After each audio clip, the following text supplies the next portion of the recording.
سن 35 ہجری اعزازات گننا شروع کر دے. میں نے پہلے کہا کہ وقت بہت لگے گا. خیر سن 35 ہجری ذی الحج کا مہینہ تھا. مسلمان صحابہ کرام رضوان اللہ علیہ مجمعین حج کے لیے مدینہ سے مکہ جا چکے ہیں. باغیوں نے یہ اپنے لیے مناسب موقع سمجھا. سیدنا عثمان غنی رضی اللہ عنہ کے گھر کا محاصرہ کر لیا. مسجد میں آنے پر پابندی لگا دی. خطبہ جمعہ پر پابندی لگا دی. مسجد نبوی کی توہین کی. وہ عصا جو رسول اللہ صلی اللہ علیہ وسلم اپنے ہاتھ میں لے کر خطبہ ارشاد فرماتے تھے، پھر اس کے بعد سیدنا ابوبکر رضی اللہ عنہ، سیدنا عمر فاروق رضی اللہ عنہ، پھر سیدنا عثمان غنی رضی اللہ عنہ کے ہاتھ میں عصا آیا. وہ عصا ایک بدبخت نے پکڑا اور اپنے گھٹنے پہ مار کے توڑ دیا. اتنی توہین کی اور کھانا پینا بند کر دیا. سیدنا عثمان غنی رضی اللہ عنہ کے گھر کا محاصرہ کر لیا. جو صحابہ کرام وہاں موجود تھے، حضرت علی المرتضی رضی اللہ عنہ، حضرت طلحہ رضی اللہ عنہ، حضرت زبیر رضی اللہ عنہ، یہ کبار صحابہ تھے اور دیگر صحابہ وہ حج کے لیے تشریف لے جا چکے تھے. اور سیدنا عثمان غنی رضی اللہ عنہ کے پاس گیا اور ان کے سامنے رکھا بھی اس طرح. باغیوں نے گھر کا محاصرہ کر رکھا ہے، آپ اجازت دے دیجیے، ہم ابھی ان کی سرکوبی کریں گے، ابھی ان کا خاتمہ کریں گے. لیکن سیدنا عثمان غنی رضی اللہ عنہ 82 سال عمر ہے، بوڑھے ہیں، اور کہنے لگے کہ میں اپنی ایک جان کی وجہ سے مدینہ میں خون خرابہ برداشت نہیں کر سکتا. نبی کے شہر میں میری وجہ سے خون خرابہ ہو، یہ مجھے برداشت نہیں. امیر کا حکم تھا، سب خاموش ہو گئے. پھر کسی صحابی نے تجویز دی کہ اگر آپ خلافت سے دستبردار ہو جائیں، ہم کسی اور کو خلیفہ بنا کر ان کی سرکوبی کریں.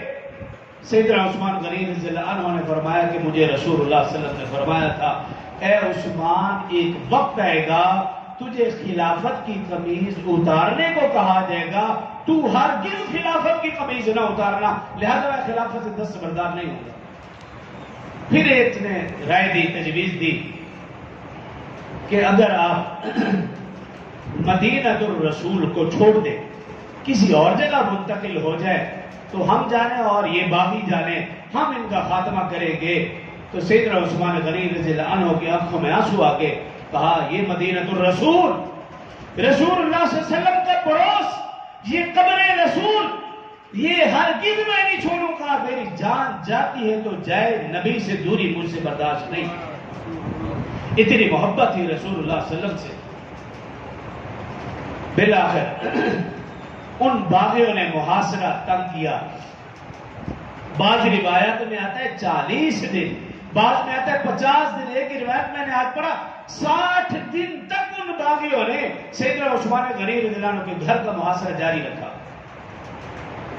روایت میں آتے ایک مرتبہ سیدنا عثمان غنی رضی اللہ عنہ نے پیغام بھیجا حضرت علی المرتضی رضی اللہ عنہ کو کہ میرے لیے کچھ پانی کا انتظام کیا جائے. سیدنا علی المرتضی رضی اللہ عنہ فوراً مسکیزہ پانی کا بھرا اور عثمان غنی کی طرف رواں دواں ہوئے.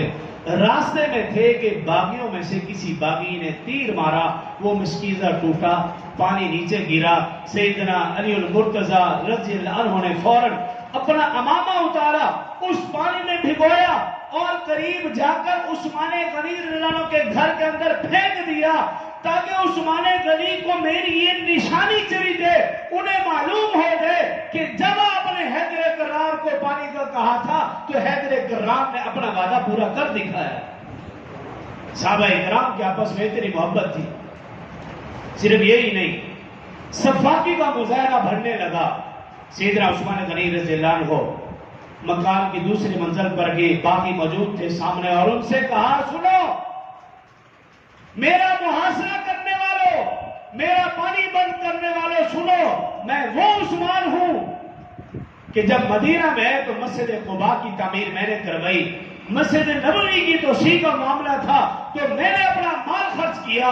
مدینہ کے اندر ایک ہی کنواں تھا جو یہودی کی ملکیت میں تھا، میں نے داموں میں نے بیچ کر وہ پانی سب کے لیے میں نے وقف کر دیا. آج تم مجھے اس کنویں کا ایک گھونٹ پانی دینے کے لیے تیار نہیں ہو. میں وہ عثمان ہوں. رسول اللہ صلی اللہ علیہ وسلم کی بیٹی سیدہ رقیہ وہ میری زوجہ تھی. رسول اللہ صلی اللہ علیہ وسلم کی بیٹی سیدہ ام کلثوم رضی اللہ عنہا وہ میری بیٹی تھی. میں وہ عثمان ہوں جس کو رسول اللہ صلی اللہ علیہ وسلم نے کئی بار کہا عثمان فی الجنہ، میں وہ عثمان ہوں جس کے متعلق رسول اللہ صلی اللہ علیہ وسلم نے فرمایا اللہ میں عثمان سے راضی ہوں تو بھی راضی ہو جا، میں عثمان سے خوش ہوں تو بھی خوش ہو جا۔ ایسا خطبہ ارشاد فرمایا اگر پہاڑ ہوتے ریزہ ریزہ ہو جاتے، لیکن وہ ظالم ان کے دل پر جو بھی نہیں رونگی، جو بھی نہیں رہیں گی۔ سیدنا علی المرتضیٰ رضی اللہ تعالیٰ عنہ سمجھ گئے کہ ان باغیوں کی خطرناک عزائم ہیں۔ سیدنا علی المرتضیٰ رضی اللہ عنہ نے فوراً اپنے دونوں شہزادوں کو حکم دیا، حسن و حسین رضی اللہ عنہما کو جاؤ جا کر عثمان غنی کے دروازے پر پہرا دو۔ گویا یہ اشارہ تھا اس بات کی طرف کہ تم جا کر مکتب عثمان سے سیکھو، کل جب تمہارے اوپر یہ وقت ہے تم نے اس ظلم و ستم کا کیسے مقابلہ کرنا ہے، اس ظلم و ستم کے ہوتے ہوئے مصائب اور پریشانیوں میں ہوتے ہوئے خدا کو کیسے یاد کرنا ہے، اس ظلم و ستم کے ہوتے ہوئے قرآن کی تلاوت کیسے کرنی ہے، جام شہادت کیسے نوش کرنا ہے، اور اس ظلم و ستم کے ہوتے ہوئے ان ظالم و جابروں کا مردانہ وار مقابلہ کیسے کرنا ہے۔ حسن و حسین نے اگر سیکھا تو عثمان غنی کے دروازے پر پہرا دے کر سیکھا۔ ان صحابہ میں تو ایسی محبت تھی، ایسا تعلق تھا، لیکن آج جب ہم تاریخ پڑھتے ہیں ایسے محسوس ہوتا ہے نعوذ باللہ ان کے آپس میں دشمنیاں تھی، اس لیے تاریخ کبھی نہ پڑھو۔ صحابہ کو جب بھی جانچو قرآن سے جانچو، اور 40 50 یا 60 دن تک محاصرہ رہا۔ حضرت عثمان غنی رضی اللہ عنہ سے کسی نے پوچھا جب تمہیں پیاس لگتی تھی بھوک لگتی تھی کیا کرتے تھے؟ سیدنا عثمان غنی رضی اللہ عنہ نے فرمایا جب بھی مجھے بھوک پیاس لگتی میں قرآن پاک کی تلاوت کرتا تھا، اللہ قرآن پاک کی تلاوت کی برکت سے میری بھوک بھی مٹا دیتے تھے، میری پیاس بھی بجھا دیتے تھے۔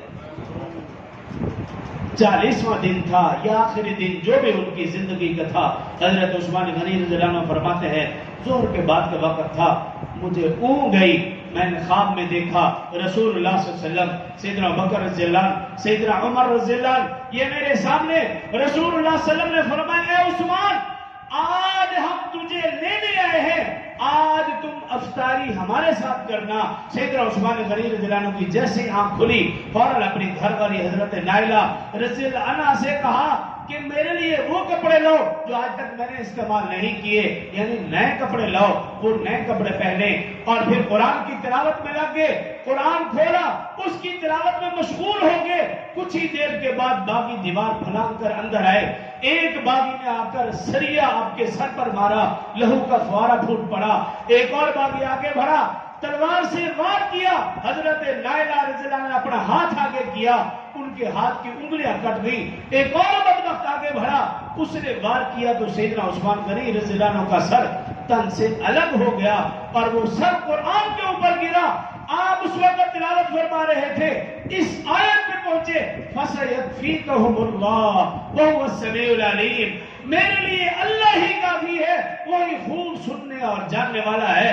اور اس کے بعد یہ جملہ نکلا سبحان اللہ العظیم، اور سر تن سے جدا ہو گیا اور آپ کا سر مبارک گرا تو قرآن کے اوپر حدیث مبارکہ میں رسول اللہ صلی اللہ علیہ وسلم نے فرمایا شہید کی ہر چیز اس کی شہادت کی گواہی دے گی، عثمان وہ شہید ہے قیامت والے دن جس کی شہادت کی گواہی خود قرآن دے گا۔ ایسے شہید تھے مظلوم مدینہ۔ آج لوگ مظلوم کربلا کی باتیں کرتے ہیں لیکن مظلوم مدینہ کو بھول جاتے ہیں۔ پہلے مظلوم مدینہ کا تذکرہ پھر مظلوم کربلا کا تذکرہ ہے۔ حضرت نائلہ رضی اللہ عنہ فرماتی ہیں 7 دن تک حضرت عثمان غنی رضی اللہ عنہ کا لاشا بے گور و کفن پڑا رہا۔ وہ باقی کسی کو قریب نہیں آنے دیتے تھے، بے گور و کفن پڑا رہا۔ فرماتی ہے صرف یہی نہیں، صفاقی کا مظاہرہ۔ فرماتی ہے ایک مرتبہ باغی آئے، انہوں نے سر کاٹ کر لے جانا چاہا، حضرت نائلہ رضی اللہ عنہ فرماتی ہے میں عثمان غنی کے اوپر گر گئی تاکہ سر نہ کاٹ سکیں، لے جا نہ سکیں۔ ایک اور بدبخت آیا، اس نے تلوار ماری، حضرت عثمان غنی کی پسلی کاٹی اور ساتھ لے گیا۔ ایک اور بدبخت آیا، حضرت نائلہ رضی اللہ عنہ فرماتی ہے دروازے پہ دستک ہوئی، میں سمجھی کوئی غم گسار آیا ہے، غم خار آیا ہے۔ جب دروازہ کھولا پوچھا کہاں ہے عثمان غنی؟ میں نے اشارہ کیا جا کر کپڑا ہٹایا اور اس بدبخت نے عثمان غنی کے منہ پر زور سے تماچا مارا۔ ایسا ظلم و ستم ہوا دونوں دماد رسول کے اوپر 82 سال کی عمر میں۔ اور حضرت ابو ہریرہ رضی اللہ عنہ فرماتے ہیں، روایات میں ہے کہ جس بدبخت نے جو ظلم کیا اس کا انجام لوگوں نے دنیا میں دیکھا۔ جس نے عصا توڑا تھا، حضرت ابو ہریرہ فرماتے میں نے خود دیکھا، اس کے گھٹنے میں ایسی تکلیف ہوئی کہ وہ سسک کر کتے کی موت مرا۔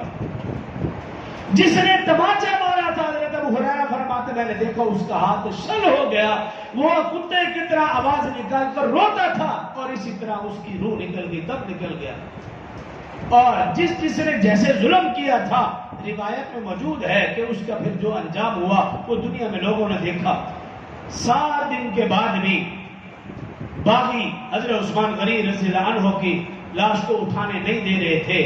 حضرت ام حبیبہ رضی اللہ عنہ حضرت ابو سفیان کی بیٹی ہے، رسول اللہ صلی اللہ علیہ وسلم کی زوجہ ہے، حضرت معاویہ رضی اللہ عنہ کی بہن ہے، وہ گھر سے باہر رہی اور آ کر باغیوں کو مخاطب کیا، للکارا، اے باغیوں، اگر ہمارے مردوں کو تم اجازت نہیں دو گے تو پھر ہم خواتین گھروں سے بے پردہ نکلیں گی اور پھر تجہیز و تکفین کا انتظام کرے گی۔ تو باغیوں نے دیکھا بھی عورتیں گھر سے باہر نکلنے لگی ہیں، معاملہ کہیں خراب نہ ہو جائے۔ انہوں نے اجازت دے دی، لیکن شرط رکھی کہ رات کے وقت جنازہ اٹھانا۔ رات کے وقت سیدنا عثمان غنی رضی اللہ عنہ کے لاشیں کو لے جایا جا رہا ہے مدینہ کی گلیوں سے، رسول اللہ صلی اللہ علیہ وسلم کی قبر کے سامنے سے۔ ان بدبختوں کی انتہا دیکھیے، مکانوں کی چھتوں پر چڑھ گئے اور وہاں سے عثمان غنی کے لاشے کے اوپر پتھر مارے۔ ان بدبختوں نے حضرت عثمان غنی رضی اللہ عنہ ذل بشارت ہے، رسول اللہ صلی اللہ علیہ وسلم نے زندگی میں حضرت عثمان کو جنت کی بھی بشارت دی اور شہادت کی بھی بشارت دی۔ اور حضرت عثمان غنی رضی اللہ عنہ جو دعا ان کی انگوٹھی پر لکھی ہوئی تھی، اللہم احیینی شہیدا وامیتنی شہیدا، اے اللہ مجھے زندگی دے تو شہادت والی، موت دے تو شہادت والی۔ اللہ رب العزت نے ان کی دعا قبول فرمائی، ان کی زندگی بھی شہادت والی تھی اور ان کی موت بھی شہادت والی تھی۔